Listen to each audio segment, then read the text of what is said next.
To call the September 24th Redevelopment Commission meeting to order. Please stand for the Pledge of Allegiance. We will face the west. The flag disappeared, but we know where to go. East. Greg, would you start us off? Wait, face east, right? East. I pledge allegiance to the flag of the United States of America and to the republic for which it stands, one nation, under God, indivisible, with liberty and justice for all. Lynn, would you please call the roll? Mr. Locke? Here. Mr. Zilli? Here. Mr. Echtel? Here. Mr. Monk? Here. Mayor Lynch? Here. Dr. Finley? Here. So before we begin, I would like to welcome our new board member, Alan Ekdahl, who is replacing Commissioner Beckety, who resigned. So Alan Ekdahl is our newest board member, for those of you who do not know him. Welcome, Alan. Thank you, ma'am. Do we need to swear him in, or did you do that already? I didn't. I think we have to do that. Right, Lynn? He can't vote, he's got to be sworn in. Okay, so do you, I don't have any anything, paperwork. just, I can find the oath real quick. Yeah. I vow to do what I'm supposed to do. I swear. No, I'm not going to say that. Amen. We have to swear Alan in. Yeah, let me find In it. order for him to vote, but we don't have the paperwork. It's the standard one, right? Yeah, I would guess. But you're gonna. Yeah, I'll follow the just- Constitution of the United Yeah. States and the state of Indiana. blah, Yeah, blah, let me blah. grab this real quick and we can do it. I would think that's it.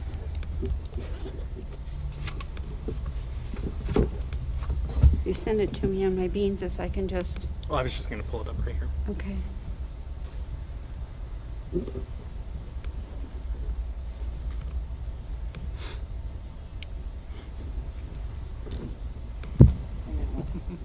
We'll have to get him to sign one. We don't have to take it today. He takes the oath, we can have him sign it later. Yeah, As long as he accepts the oath there. right.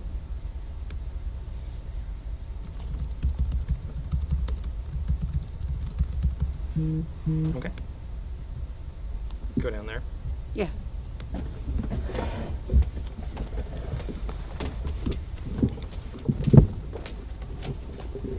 You don't have to stand down, just raise your right hand at it. and repeat after me. I, Alan Ekdahl, I, Alan Ekdahl, do solemnly swear do solemnly swear that I will support the Constitution of the United States that I will support the Constitution of the United States and the Constitution of the State of Indiana, and the Constitution of the State of Indiana, and that I will faithfully, and I will faithfully, impartially, impartially, and diligently and diligently discharge the duties of the office of Redevelopment Commission member okay. discharge the duties Diligently discharge the duties of the office of Redevelopment Commission member according to the law according to the law and the best of my ability. and the best of my ability. So help me God. So help me God. Thank you, Alan. Thank you. Thank you. Colin. Made that work.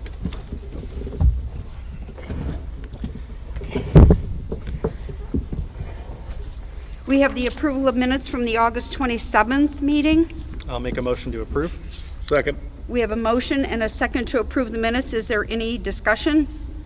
Any changes? If not, all in favor signify by saying aye. Aye. We have the payment of claims. Did everybody get a chance to go through those? Yes. Are there any questions? Do we have a motion first? Motion to approve. Do we have a second? Second. We have a motion and a second. Any discussion on the claims? If not, all in favor signify by saying aye. Aye. Motion carries. Do we have any staff reports other than you, Lynn? Other than what Sandy, AJ would you said like to now. give a staff report? No? So we're going to old business, 7.1 IG West Trail Project Contract.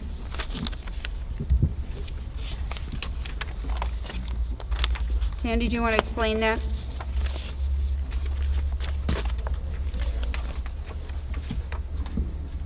I think everybody's familiar with that, but maybe Ellen isn't.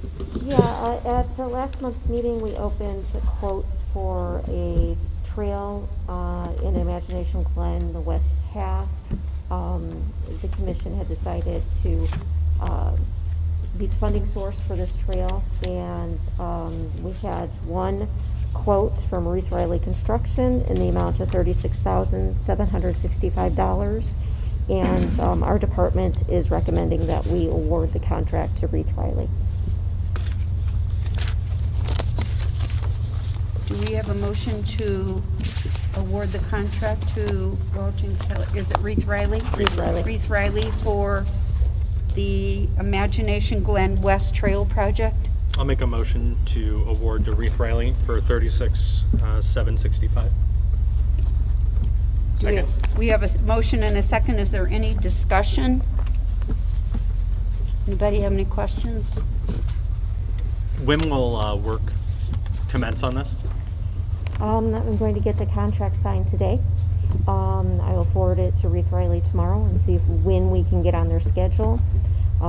It has been slow because of COVID and everything else, and so hopefully we can get it on the schedule within the next couple weeks. Great. Thanks, Sandy. Definitely get it done before winter. Thank you, Sandy. All in favor signify by saying aye. Aye. Aye. Motion carries. New business 8.1, land purchase offer, 5865 US Highway 12, double track project. Dan, do you want to speak to that a little bit? Yes, Madam Chairman, I can. So, as you know, we've been dealing with NICTE in the South Shore line as part of their double track. They were, when we came in January, sort of pre-eminent domain discussions where NICTE had come in attempts to reach some resolution prior to commencing with their eminent domain rights to this property. Much of that discussion didn't involve me. It was more about carving out a portion of what they needed and negotiating a cut, retention of some of it for us. And AJ could speak more to that when he's back. But what my involvement came in with the valuation, and as you are all very well aware, I'm sure, we purchased, or the city RDC purchased this some years ago for $300,000. Interestingly enough, looking at the appraisals from that time, the highest appraisal was $280,000. So we paid a little higher than the appraised value at that time. So I've been asked by a couple of you, why are we spending $300,000 now? It has to have gone up in value over the years. But interestingly enough, in the appraisal process this time, it still didn't appraise for $300,000. We kind of went back and forth with NICTE, settled on an appraiser, an arm's length appraiser, and that appraisal came back lower than 300, I think 280, maybe 260, but I think 280. So in any case, they made their offer based upon that appraisal.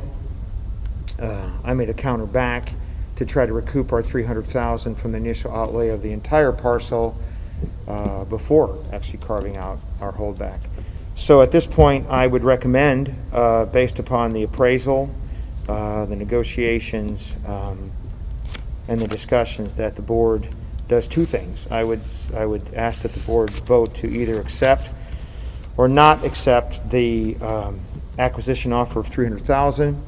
And if the board is so inclined to accept that offer, then I would also ask that the board authorize specifically somebody, and my suggestion would be the mayor, to sign the acceptance offer, so that way I can attach the minutes to our acceptance to show that who had authority to sign the offer. So I can answer questions with respect to the value, but if you have questions specific to the use, you'll need to reserve those for AJ's discussion. And I just want to tell the board that AJ and I have been in meetings with NICTE since AJ came on. I was in meetings with NICTE shortly after I became the mayor. They expressed their interest in getting this because to move forward with the federal funding, they needed to show that they had 330 parking spaces. So this allowed them to obtain additional property to have the parking spaces. So I believe very strongly in partnerships and working together, because I think there's a whole lot more to gain than lose. There's the double tracking and the development that's going on up north, and I think a partnership with NICTE will be good for our city. So I'm very supportive of this. I just want to say that they were very open at the meeting that I brought AJ in on. He was very vocal and said that he was not happy with their plan, and they were quite shocked, but they took his ideas, he went back and redrew the whole design, and they accepted it.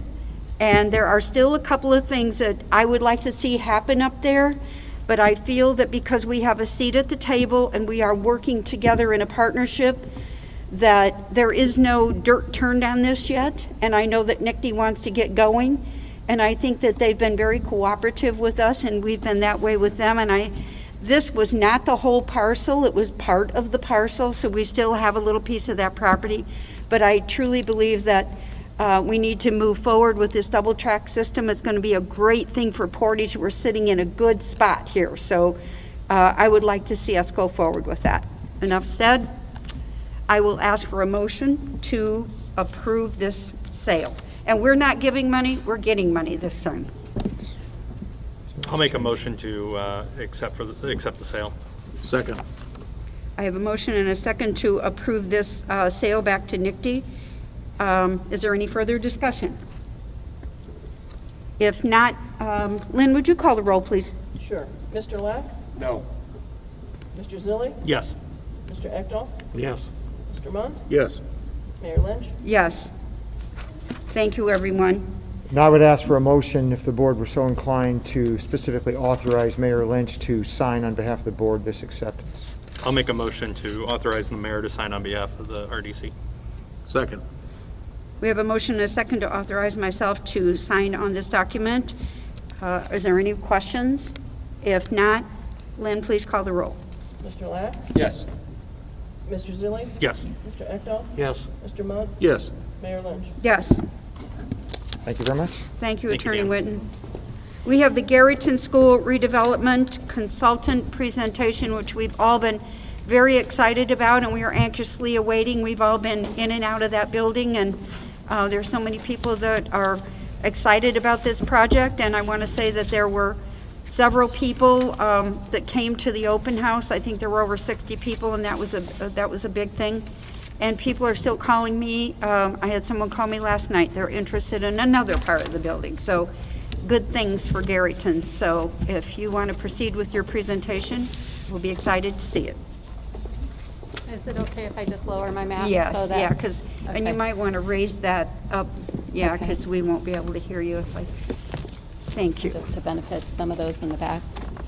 How's the sound? I don't think it's on. I don't. How about now? There we go.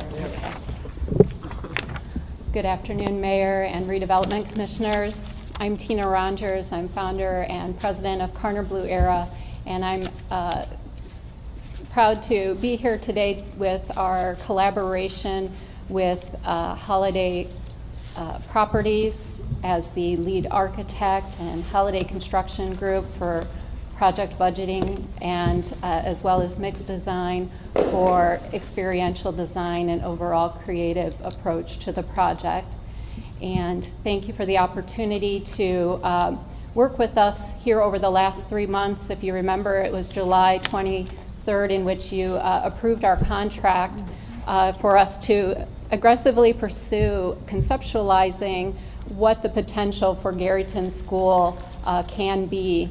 And through the work of the commission, the Gary leadership team, and as well as members of the city council, stakeholders throughout the community, and residents themselves, as the mayor noted, have come out to talk about why they care about this building and what they would like to do and see it become, and how they want to be a part of that. And so just for a little bit of background and welcoming in the new commissioner, the focus here was to look at a community visioning and a conceptual plan for Garrettton, ideally looking at ways we could reactivate Garrettton and answer some key questions around the building itself, its level of safety and security, the condition of existing systems, mechanical systems within the building. And then secondly, how could you adaptively reuse and repurpose this building that was once an educational center for nearly 100 years? It's also served as a social service center access point. And then the third question looked at, well, what kind of, if we move towards a community center, what kind of programs can be supported in a building as large and as beautiful and historic as this one? And looking at how much does it cost to bring a building like this back onto line, and who are the partners that we can bring to the table, and where are the sources of funds that can support not just stabilizing and reopening the building, but creating a pathway, a sustainable pathway for its ongoing operations and maintenance, and bundle that all up in kind of a sustainable community reinvestment strategy for you. As we mentioned, it's been an aggressive 3 months. Our first phase really focused on information and analysis. After kicking off a meeting with the Gary leadership team, we've done some site visits. We did an ADA assessment of the Garrison School and site. And then we brought out contractors, subcontractors, to look at some of those mechanical systems to better analyze those. Then our second phase was actually engaging with stakeholders and the public as a whole through a stakeholder workshop, a 2-day workshop that we held that focused on targeted stakeholder interviews with city staff, with organizations, nonprofit organizations, leaders in the community, as well as 4 focus groups that focused on seniors, youth, community organizations, and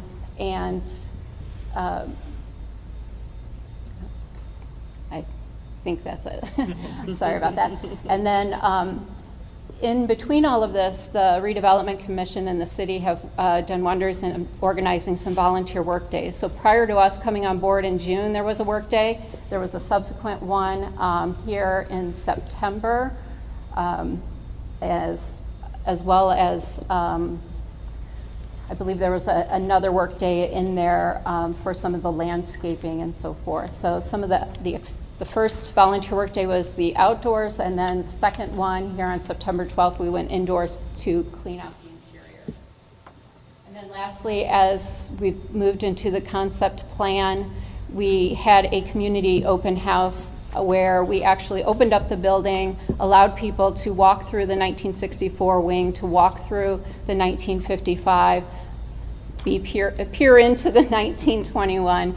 A lot of curiosity around that building, and we're here today to show you what the pathway forward could be. And with that, I'll hand it over to Laura Small, the lead architect on the project, who will walk us through the building and site assessment and analysis. What's your mask?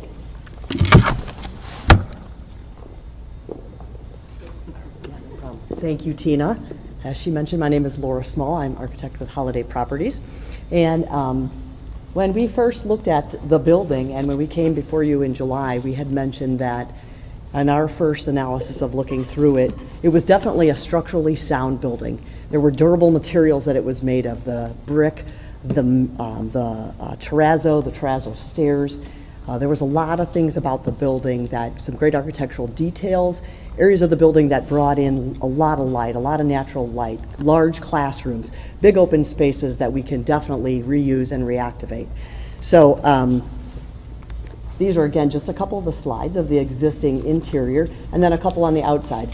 Also looking at the exterior, we found that there wasn't really much need for a little bit of tuck pointing, but nothing that were major structural flaws in the building itself. So again, we just want to thank you for wanting to save the building and looking at reactivating it instead of wanting to demolish it. This just gives a little floor plans basically of the building. We, as Tina had mentioned, we did the building and the site analysis, and that first slide just kind of shows the overall bird's eye view from the sky and the actual boundaries of the site itself. And then on the right, that is basically the first floor plan. In the center, the lighter area is the 1921 area of the building, which is about, I don't actually have that square footage. I have the square footage of that whole footprint is about 25,000 square foot. And the 1955 edition is off to the north side, which would be the left on your sheet.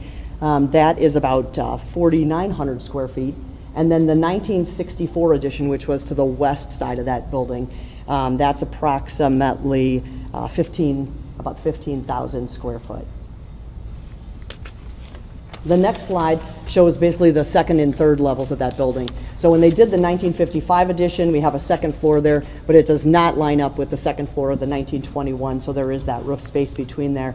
So again, in looking at the ADA accessibility and all of those ideas of how to get to those other levels, and as we go through, you'll see that some of those then become phase 2 and phase 3, just because of the cost of having to add an elevator and the lifts and those extra items, which are a little more costly.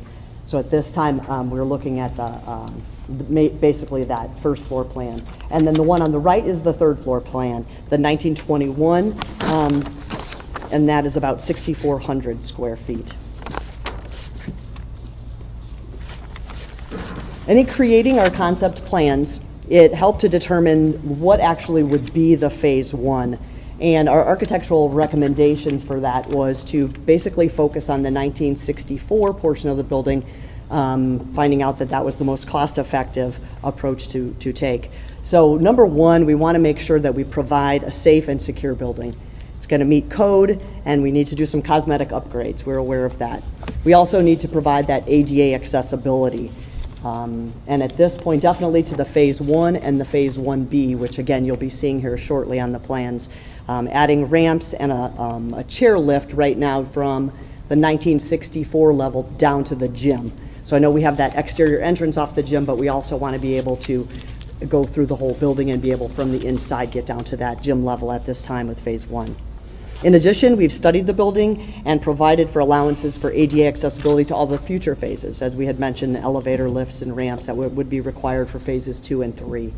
We're going to update all mechanical, MEP, the mechanical, electrical, plumbing, using all existing utilities. And we're updating the fire alarm system, again, just to meet code, make sure that the building is safe and secure. The city, as Tina had mentioned, has done a great job in their volunteer days and transformations already taking place there at the building. And I know that in talking with AJ and a lot of the leadership team, they're planning on more volunteer days to clean up some of those non-asbestos items, get some of the ceilings out of there, some of the finishes that again are non-asbestos. And the asbestos removal itself will be part of what the city will be working on. With that, I'm going to turn it over to Tina to discuss some of the community data and visioning.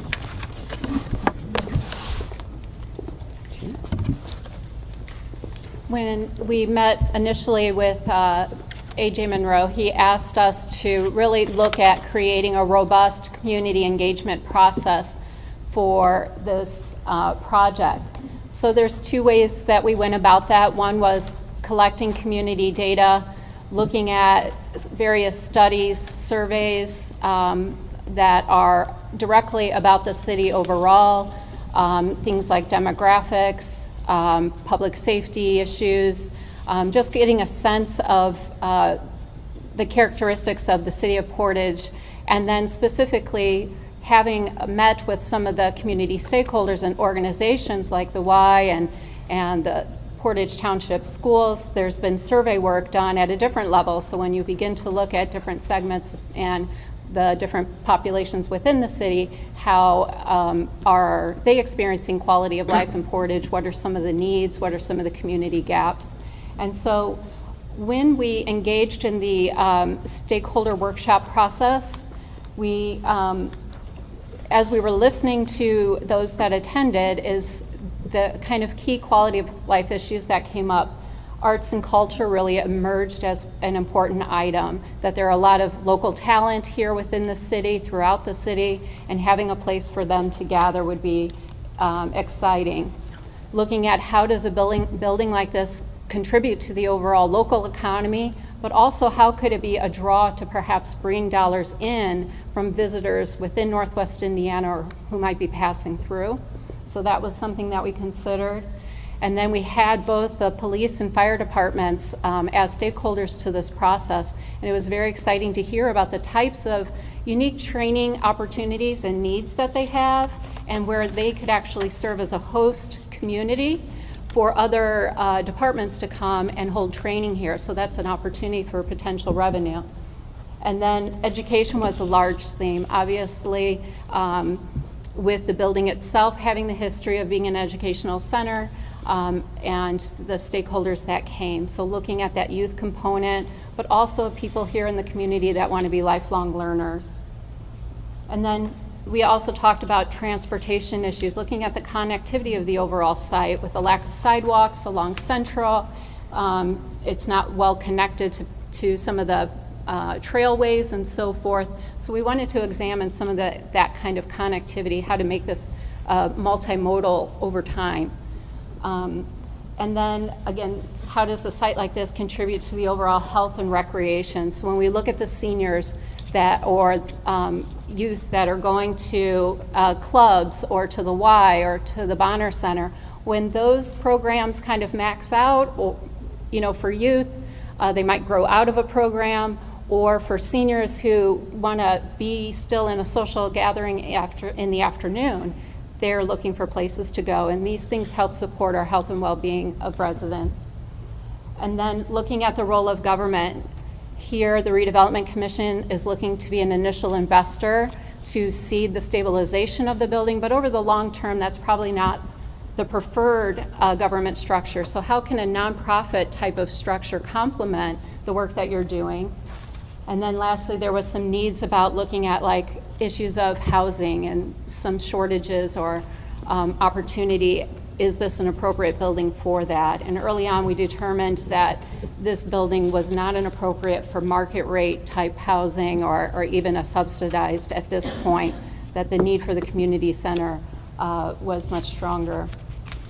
And so through this process of looking at data and listening to the qualitative side, listening to what people are thinking, kind of gauging their pulse in those conversations, we came to understand that Garyton could become an intergenerational community center, that this was a desire to be a place for the arts, for learning, for gathering, for hosting, and much more, as we'll talk about in a minute. That this could be a place of discovery. That was something where we wanted young people, something that emerged in the conversation. It's just a place where people can hang out and have the freedom to kind of just see peek into other rooms and see what's happening and have the opportunity to jump in on a class. And then lastly, making sure that this place, Garyton, holds the history and tells the story of not just where we've been as a community, but celebrates who we are today and where we will be going in the future.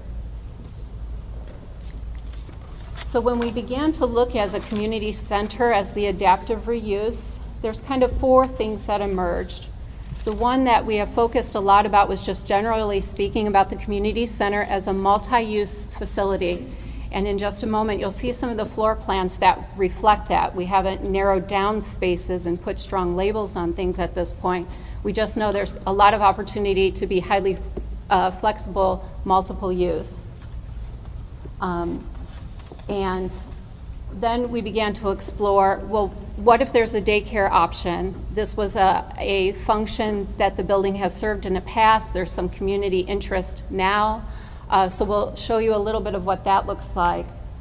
And then the public safety training option. So what if fire and police came in and had a hub, a dedicated space to support some of their work, but that dedicated space could be opened up for community use when they're not using it.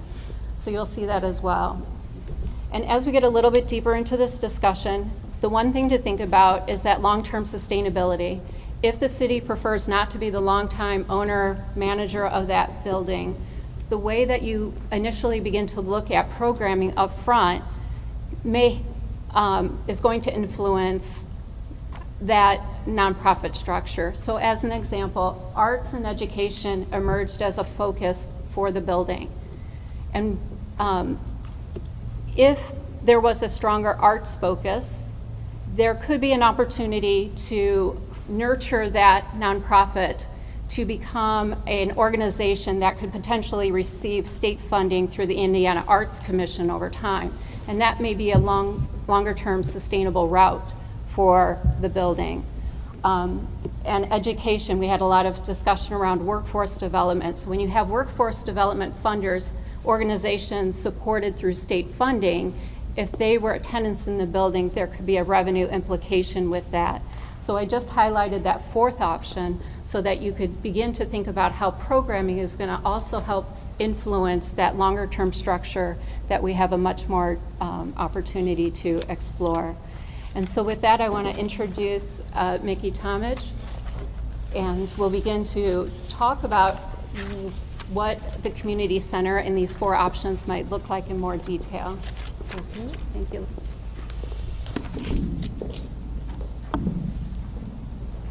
Thank you, everyone, for having us here again today. Is that mic working? Raise it up. Did it? I am not. Should I talk a little? No? Got to be a little more aggressive at this. There we go. Is that better? Yep. Okay, great. So thank you for having us all here again today. We'll go with 3 thank yous. I'm going to play off of the starting point of her thoughts and reiterate that there's multiple ideas that can come from everything that we learned today, or over the course of the past 3 months. So what you see on this next page is our ideation board. There was a lot of if-thens. This became like a neat puzzle to put together. And I do want to add that the last 4 bullets that she mentioned, which talked about fire and safety and daycare and classes and arts and maker spaces, all of those things were not only mentioned, but there was viable interest in those portions of the building. So people are interested to be tenants as those things. Programs are available for those things already. The fire and the police have vocalized a wonderful need to utilize part of that space for training that would bring in people from other communities, other people that they're training from other communities, as well as things like CPR and fire training. They're regular in town, in city training as well. So there was some neat conversation there, which also led to how neat it would be if you had the teens and the seniors and firemen and policemen and everybody kind of utilizing that same space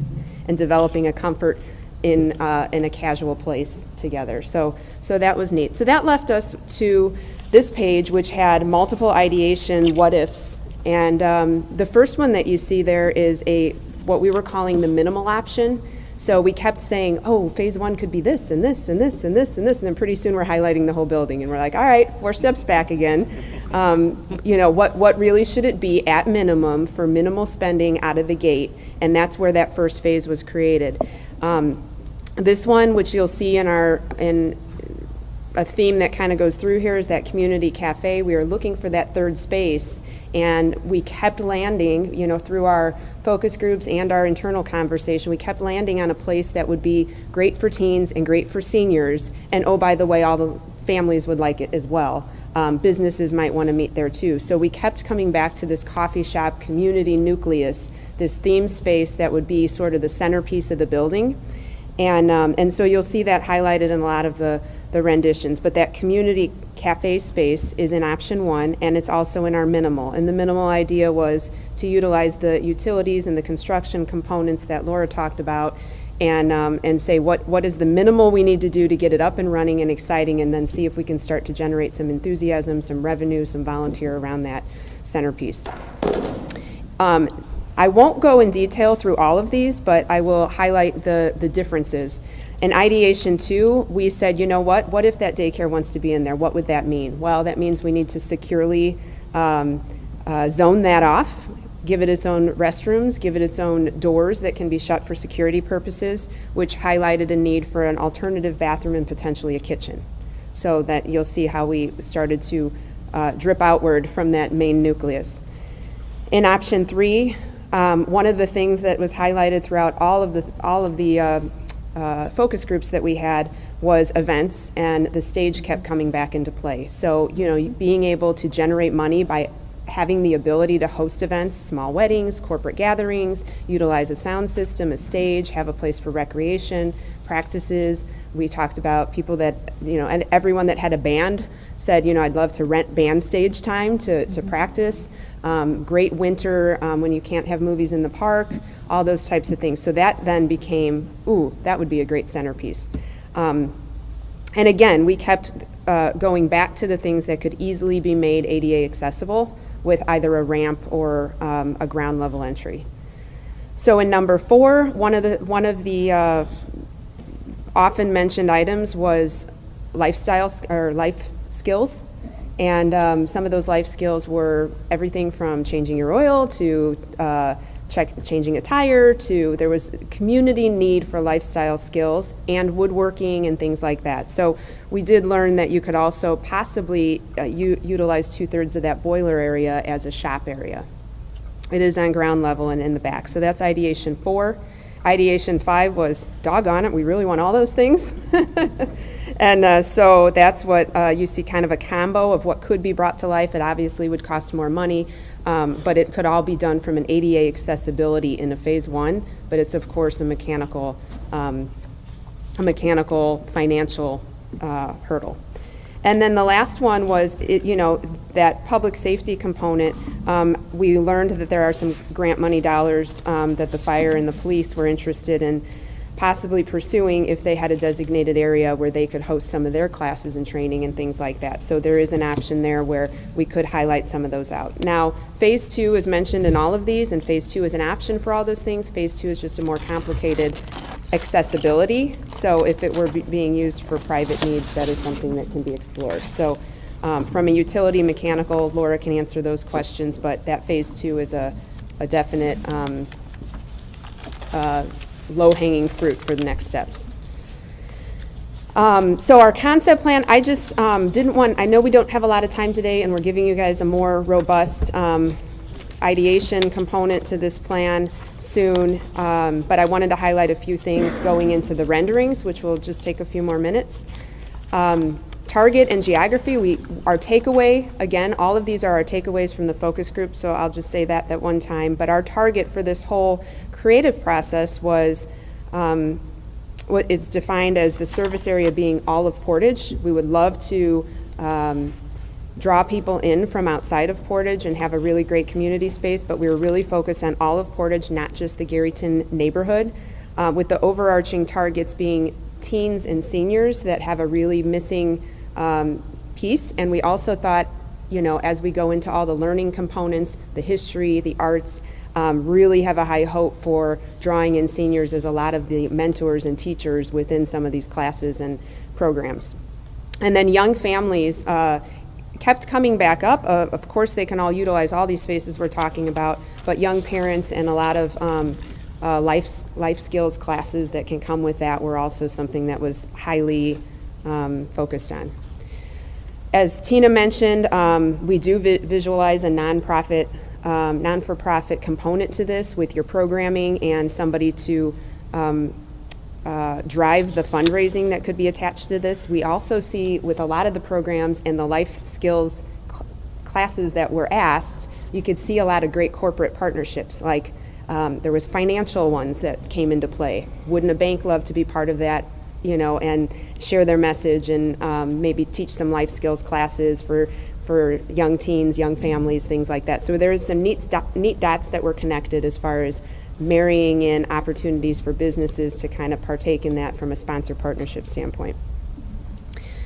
Technology, that would be, again, these are all ideas for maximum success. Technology could be a key component.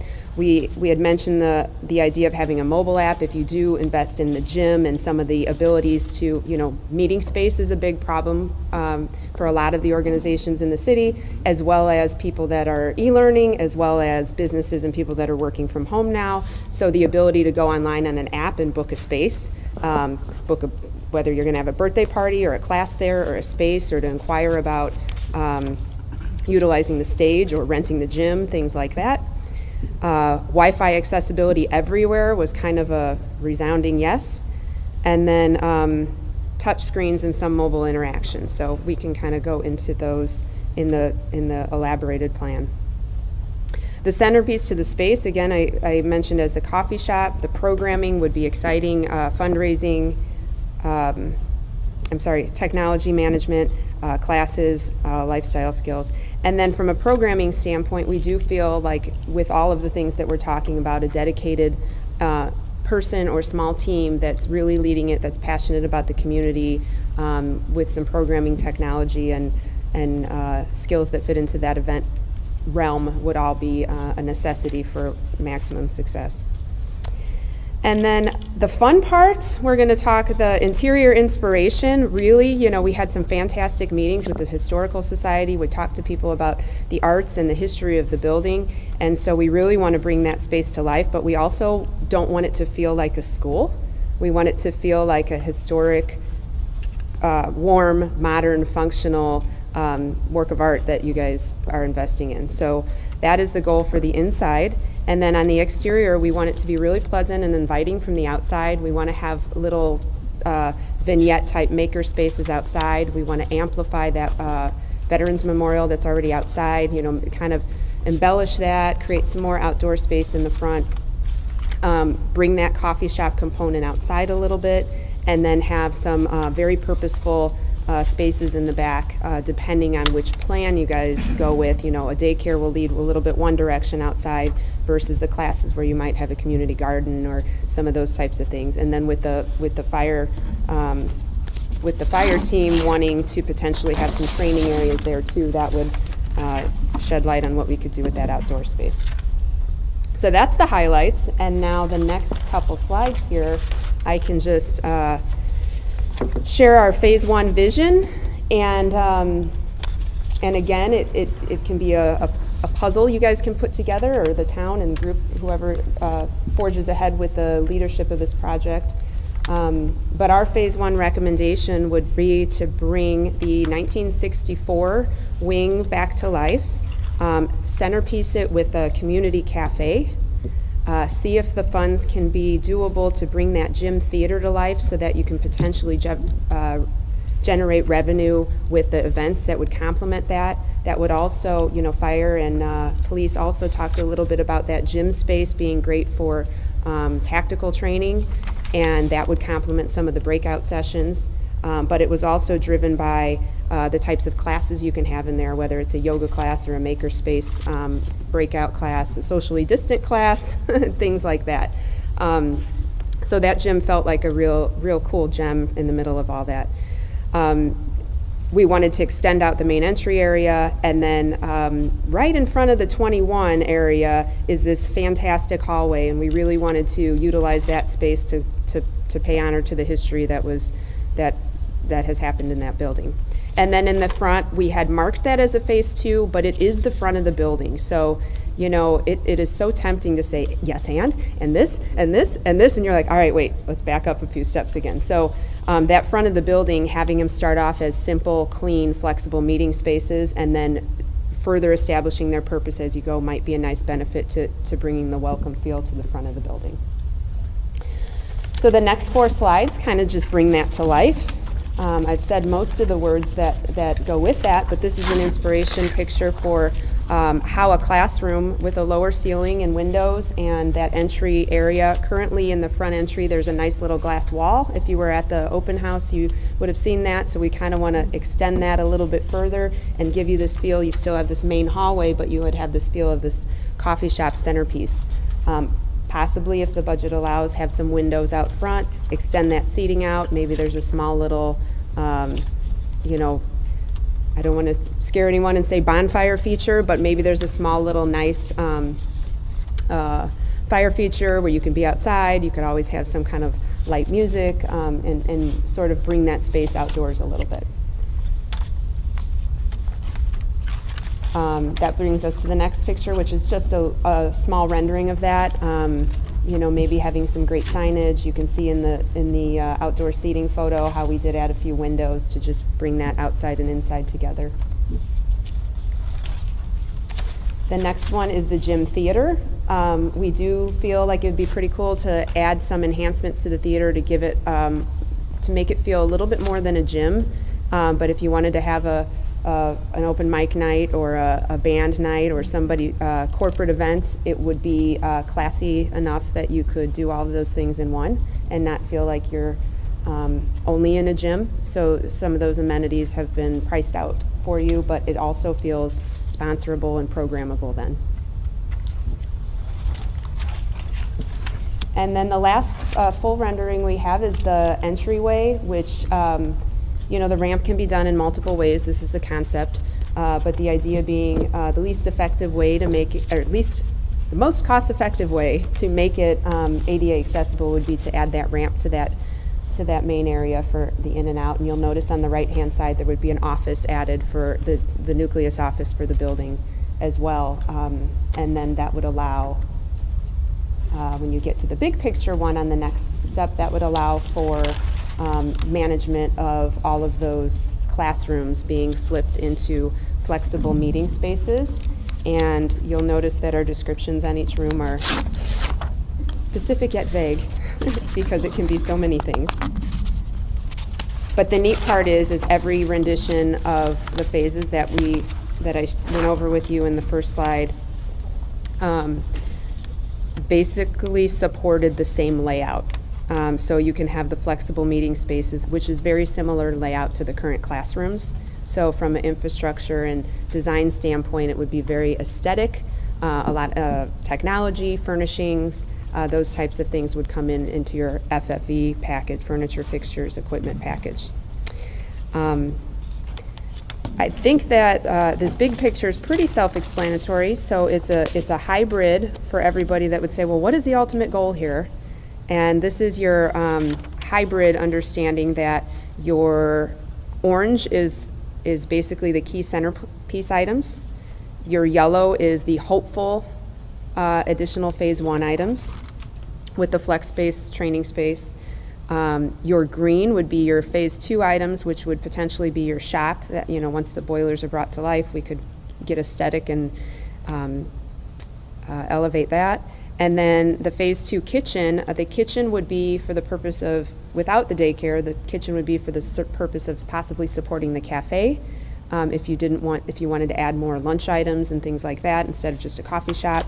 And also if you wanted to have events in the gym theater. We also thought, cooking classes did come up as some of the life skills. So if you did it in a way that you can do video and production out of that too, you could use that as a classroom space or tastings, things like that. And then the purple would be phase 3, which is the second floor and third floor, and those, for the most obvious reasons, is ADA accessibility costs. Possibly private things could be done in there, but if we want to keep it community driven, you would have all those things.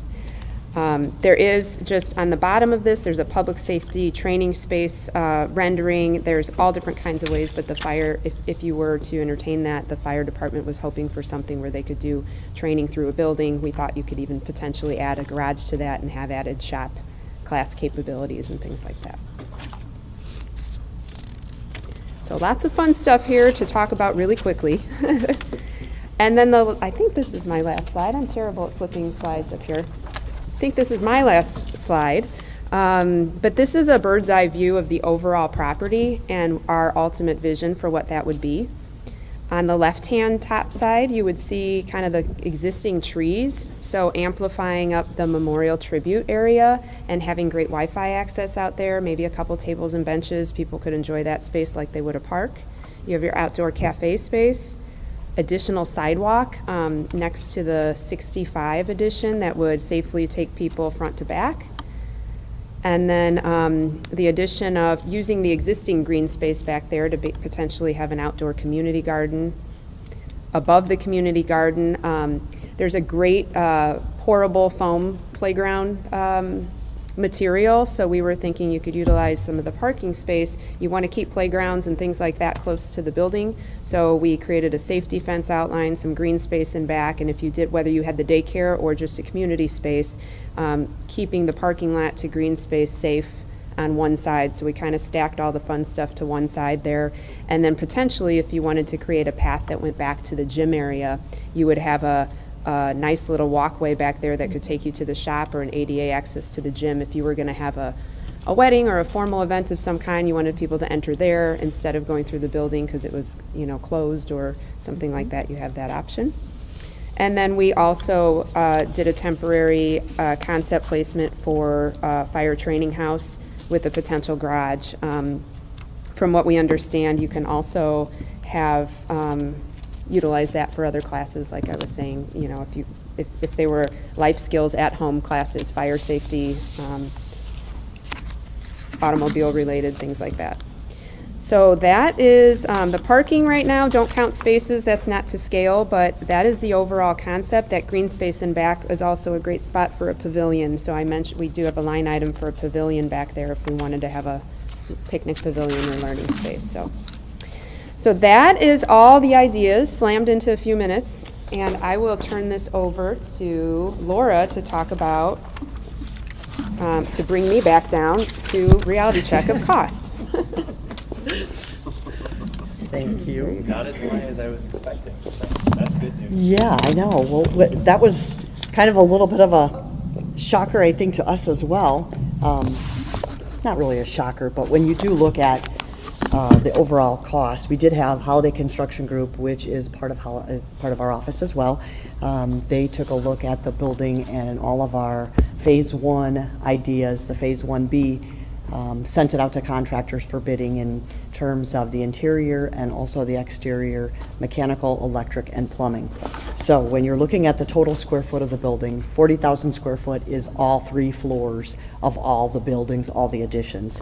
So in that Phase 1 area, the cost, which again, if you go back to the other slide, which I think was just the minimal area, Phase 1 in 1964, and the hallway leading up to the 55 addition, including the gym space, that came in just a little bit over $1 million. The Phase 1B, which was the 1955, got to get my plan back out again, the 1955 area, and redoing those, another set of bathrooms there on the 1955 first floor area. Pardon me? The gym as well, the theater. The gym, that's right, yep, and the gym, and then maybe a couple more of those flex spaces. So that came out at $314,000. The Phase 2 area, which was everything that was in green on all of those slides, that came in about $512,000. And then the Phase 3 area, a little over $1 million. And again, that includes, that's the oldest part of the building. That's cutting in an elevator. That's getting everybody accessible to all the floors. So there's a bigger cost there with cutting through existing floor structures, adding a shaft, getting the elevator, everything up to code. A little more with the mechanical, electrical, plumbing as well, just because of the age of the building, that requires a lot more work. But these do, again, it doesn't include any of the asbestos abatement, and again, the construction costs there have the demo of the non-asbestos materials being done by volunteers in the city, and are more volunteer days. But it does include, again, the new fire alarm system throughout the building. And again, the MEP looked at using the existing, they assumed that the existing, at least, utilities themselves being brought to the building were in good enough condition to reuse. Again, water hasn't been turned on, so we're kind of taking that, hoping that once it does get turned on, it's just a matter of replacing fixtures, bringing all of those up to ADA compliance, water heaters, that type of thing. Mechanically, we're looking at rooftop units. So again, in that 1964 wing, instead of looking at the boilers and the cost of the boilers, it was a lot more economical to actually look at RTUs. So all of our mechanical contractors that came through, we had 3 different ones that came through, all of them had said the RTU was our best option there. So that is what those prices include here with those phases. And again, it doesn't include any of the furniture, fixtures, equipment, that type of thing. These are just all the hard costs. But if you look at the next slide, we figured you might want to have an idea of what this whole Phase 1 is going to cost. So we looked at some soft costs, and again, kind of taking a stab at what we think the minimal would be for these amenities. So when you look at the cafe amenities, you can spend anywhere from another $100,000, up to 115, talking about kitchen and coffee equipment, tables and chairs, computers, POS software, menu boards, signage, that type of thing, private room presentations and computers and TV screens in there, so that, again, you have a little bit of flexibility, but that is a good look at what a soft cost could be for those type of amenities. Program director's office, looking at desk, chairs, equipment that she may need in their storage, computers, printers, that type of thing, in order for someone to actually try to help run that nonprofit portion of the building and be able to operate out of an office. The theater gym space, looking at about $65,000 if you wanted to add some good sound panels, some sound system, curtains, signage, that type of thing. So to get that up and running, that would be that portion of the component. The shared building needs, so this would include, framing that historical hallway, trying to bring that up to what we're envisioning that space to be: Wi-Fi, security, cameras, signage, extra benches in common areas. Again, just kind of making it a space that we want to bring people to. So you can up to anywhere from 100,000 to about 130,000 there for those type of shared space building needs and decor. And the fifth one, flexible meeting spaces. We put that number in there, about 25,000 per room. Again, just not knowing what those rooms would be. If you decide to do an art room in one of them, you may have to buy some art equipment. If you do a wood shop, if you have a recording studio and some AV equipment. So again, just looking at the different options that would be, could be somewhere up to 25,000 in a room. Exterior elements, and looking just at right now at that phase one with that World War I memorial, we thought let's put some money in there to update some of that with the landscaping. So that's where the 7,500. And then architectural engineering fees and other soft costs that comes into play there. So we're looking at an estimate there of about 125. On the right side, the outdoor elements, again, if you look back at the overall site plan, the bird's eye view that we had drawn up there, there are some ideas of the cost of an outdoor playground. Again, it can be up to about $350,000, just depending on the safety, the security, is it ADA compliant, again, what it's actually made out of, and what we want to see out there. The outdoor garden boxes and landscaping, maybe somewhere between $20,000 and $40,000 to help with some startup equipment and creating those amenities. Pergola, a bench, maybe entries as some accent there by the theater. If we did something out there with some lights and outdoor areas, you'd be looking at about $20,000 there.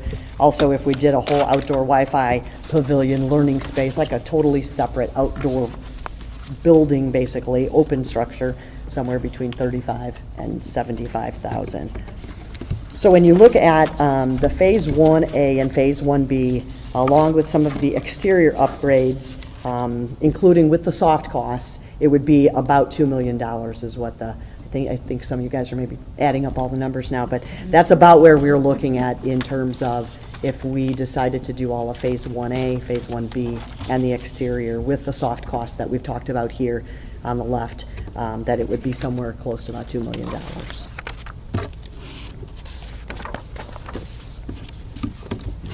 So with that kind of working number in mind, we can begin to think about who do we want to bring to the table, where are the funding opportunities, what are the different strategies that we can engage as we look to expand into an implementation or furthering the planning and implementation. So, the good news is that there are opportunities in this project to pursue grant funding, so using public sources. So looking at this project and following more of like a development schedule as opposed to a programmatic one, you see these buckets of environmental remediation. That's one of the upfront things you need to do. This is something the city could pay themselves. There's opportunity for grants, but sometimes you have to weigh that against how quickly do you want to get something done and some of the administration that goes along with grants. So it's just important to look at, because of the historic building, the 1921 structure, you may qualify for some grants that support historic preservation, and that would help offset some of the architectural and design costs that will be necessary to bring that building online through ADA compliance. So there would be an opportunity there. Same with construction. If you're looking to construct and renovate the 1922, when you're at that phase, there's some grant opportunities that support that kind of work. And those grants wouldn't necessarily support what you want to do over in 55 or in the 64 wing. And then, so then that's where looking at some of the interior uses or exterior uses, the program side of things, then you might look at more of a private investment. So whether that is a corporate sponsorship, and as what Mickey's talked about as part of the strategy, looking at ways that people can deliver their message. Or secondly, looking on the private side, looking at donors who really are into the arts or into life skills or want to be involved with youth or community center. So, and looking at the role that business can play in that. nonprofit organizations, other foundations can support some of the work you're doing, but again, most likely you're going to have to attach that to a program need. So it's easier to get things funded. If you just say we have a community center, would you help us underwrite some of the costs? Sometimes that could be a little bit more challenging. You have to find these little niches within your program areas, within the characteristic of the building or site itself, or within your community to help get with that funding. So this is just a quick matrix to show you that as you further refine your preferred concept strategy and the program uses within those spaces, this kind of, this matrix can be more detailed to say, for this opportunity, you want to go to this business, or you want to go to this grant funder, you want to go to this foundation. This is a great fundraising opportunity that volunteers can be involved. And it's important to keep embracing the volunteers. We had over 13 individuals identify out of the 60 that came, new volunteers that want to support Garyton. And that all translates into the in-kind column, and everybody wants to see in-kind dollars. So even today, you could start tracking and putting a dollar figure on the number of labor, the hours of volunteer time that you have. That'll benefit you when you come to a grant writing opportunity, or even to tell your story as you begin to promote what you're doing here. And then, again, the tenant program. So the partnership opportunity, like we talked about today, fire coming in, or a daycare, or some other provider, that would be your opportunity where you could potentially go as a co-applicant into a grant to seek the funding. So maybe you don't need the nonprofit status today, but you've got a partner who is, and then you can work together to write an effective grant. And you could do a similar strategy with a business that might want to come in and support a program element. We understand that a building like this is going to take a dedicated staff person. So we have been talking a little bit about what a program director's role and responsibility might be. Again, some of that's going to be shaped by the uses itself and so forth. But we are thinking about some of the operations of the building, the ongoing operations and maintenance of the capital investment itself. And again, that's where we are suggesting that a nonprofit structure over time would be a preferred pathway to support this building. With that, I think we're ready to just open it up for any questions that you may have, or individuals from the audience. I do want to, I can pause here to take a question and then come to what you see as what we see as some of the next steps, or I could address those right now.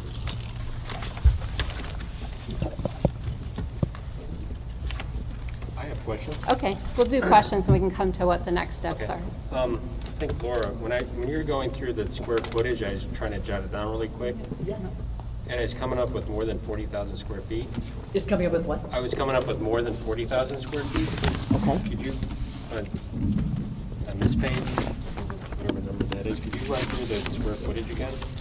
Sure. I know the whole lower level is about 25,000 Page square 5. feet. Page 5, let me go back.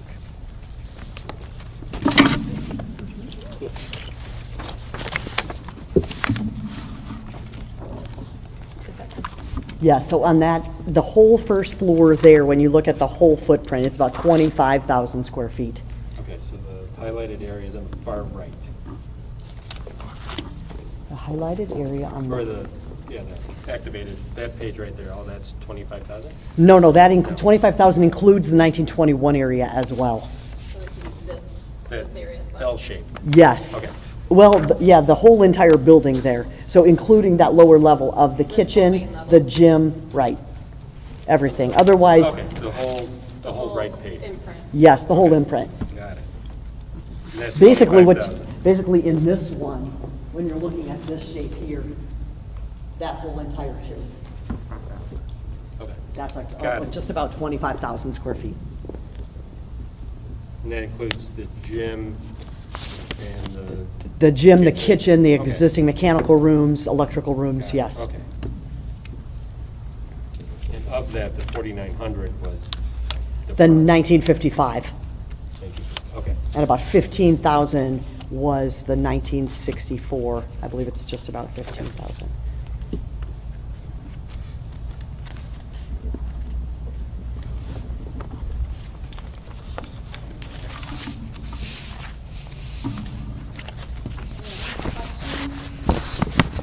My question might be answered in next step, so I'll give you a chance to go through that before I ask Okay. it. We appreciate the time, and we'll wrap it up here with the next steps. So tonight's presentation gives you just a more visual understanding of the project, and we will be returning some of our languaging tonight into a written report to follow here shortly. So we see the next in the steps moving forward would be for the Redevelopment Commission and stakeholders to begin to determine what your preferred adaptive reuse concept is, and looking at what that phase one scope of work the programmatically might be, so that we can, you would be beginning to look at implementation in terms of a budget and timeline. So beginning to frame out that. Another step would be continuing to research and pursue specific funding opportunities that support the preferred concept and phase one activities. There are some things that could potentially get going here in the next few months in terms of grant opportunities. And then continue to engage the community, the stakeholders that have come out. You've got a database now, probably about 100 people that have been talking about and expressing interest in Garyton, and that's just the beginning. The work days are very valuable, continuing with the early activation activities, and then bringing the building up to code and making it safe and secure, along with the ADA accessibility, the asbestos removal that we talked about, and begin to consider the creation of a 501c3. How would that look like? And what would be the whole process that would be needed to help get that off the ground? And then exploring the potential for a building program director to support the program effort and nonprofit activities going forward. Would part of your report have a more detailed breakout of the budget, what's all included in the areas? Yes. Tina, I have a question. When they were reviewing the building, did they notice if the pipes were lead pipes? Because I would think in the older part there might be. So, my thing is if you have lead pipes in the 1921, then, and you're running water, it's going to get into the 1964. So does that mean redoing all of the plumbing, and then that's not included in there? Right, and that is in part of that environmental study that was done. So those recommendations that were in there, you are correct that those aren't included in our costs at this time. Okay. And again, activities like those, there could be potential grant funding to support mitigation of lead impacts, depending on what those studies found. Well, with that concludes our presentation. Thank you again, and thank you to all that came out to learn more about Garyton, and also just to share the enthusiasm of what's happening and bringing that building back to life. That was amazing. Thank you so much. Thank you. Okay, moving forward. We have the City Hall remodel CSK contract amendment, and Lynn, I did not see that in my packet. I didn't get one. Okay, so we don't have that. Okay, do we move to table that then, Dan? Yes. I'll move motion to table. Second. We have a motion and a second to table. Is there any discussion? If not, all in favor signify by saying aye. Aye. Aye, motion carries. Police station door installation quote. I saw nothing on that. I was not given anything there, sorry. Okay, we need a motion to table. I'll motion to table. Second? Oh. We're here to request permission to seek quotes to install a door in the existing police station. It serves their functionality within the offices. So we need to make a motion to get quotes for the installation of the door? Yes, give us permission to seek quotes, yes. Okay.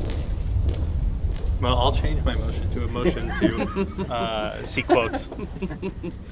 We have a motion, do we have a second? Second. We have a motion and a second to seek quotes for the door installation quote for the police station. Just curious, which door is it, Sandy? Like, oh, okay. That's how he wrote it to me, so that's how you got it. Okay.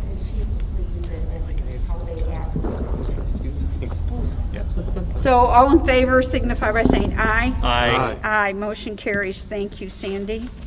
Okay, we have other business to come before the commission. We have the 2020 Education Challenge Grant Program.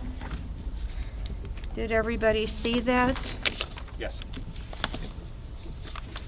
So Lynn, I have a question. That is included in the budget, I noticed. That is correct. So, and we did previously approve that. You So, approved doing that, you didn't approve their application. okay, so we will need a motion to approve the application for the Education Challenge Grant Program, which we approved the expenditure of. But we now And need to it's in approve the application. Yeah, it's in So, the claim, right? Yeah, It's in the documents, yes. This is what it is. I will make a motion to approve the grant. I'll second. We have a motion and a second to approve the 2020 Education Challenge Grant. All in favor signify by saying aye. Aye. Motion carries. And then we have the amendment number 1 to NDOT LPA. Sandy, is that you again? You might have to pull that down. You speak really softly, so. No, it's okay. Now It's I'll okay to speak softer softly. Because I don't have it on. No big stick. So last meeting in August, the commission approved amendment number 1 to our contract, our NDOT LPA contract. And it was for funds for engineering services of our Willow Creek Road, Crispin Road bypass project. For some reason, we had it signed, we sent it down to NDOT. The Indy office found an error within their own documents, and you'll see that they have attached 2 new sheets and one of them is a signature page. I'm not exactly sure what the issue is, but it was an issue with their front page to their contract document, and it is referring to the Exhibit 1, which is the exact same contract that you all signed last month. So it's a formality within NDOT. It's the same contract, same dollar amount, same time frame for the project, the design funds with the project.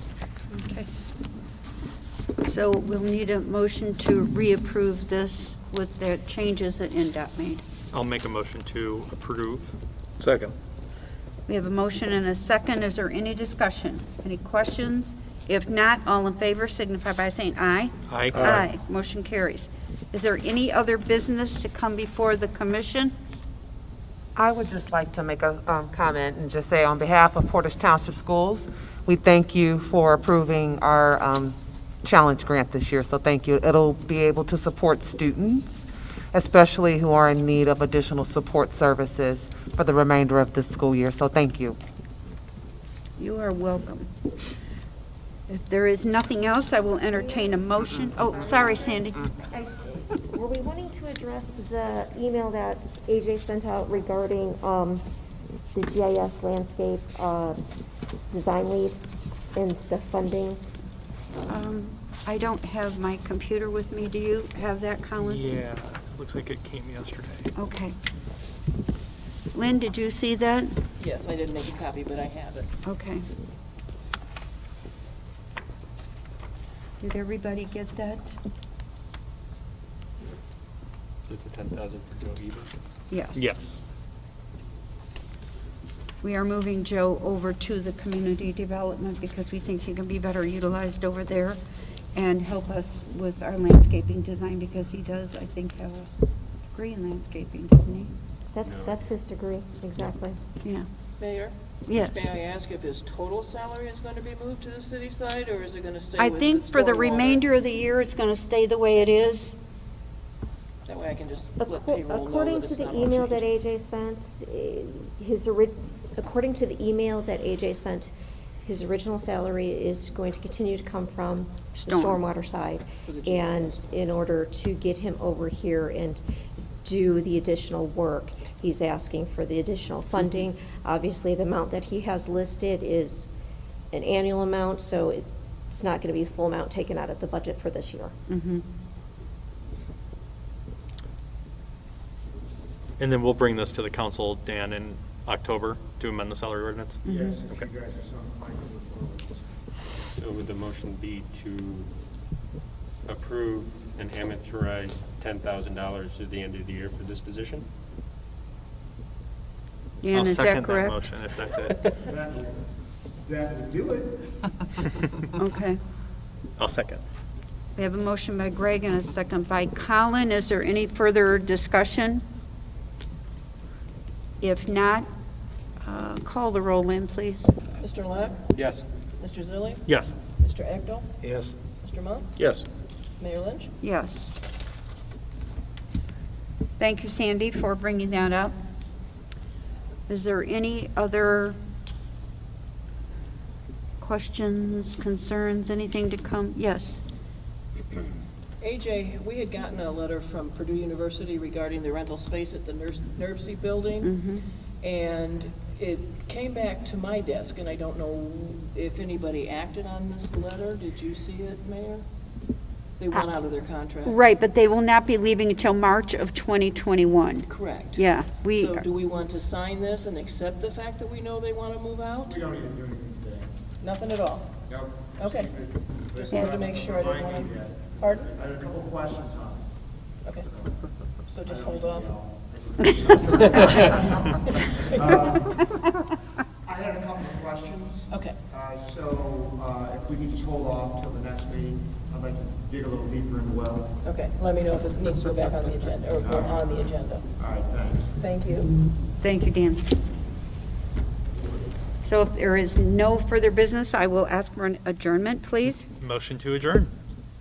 Second. We have a motion and a second, and even a third. All in favor signify by saying aye. Aye. Thank you, everyone. Thank you, Carner Blue and Associates, for that wonderful presentation. We look forward to more exciting things for Garrison. I'll see you later, Greg. See you.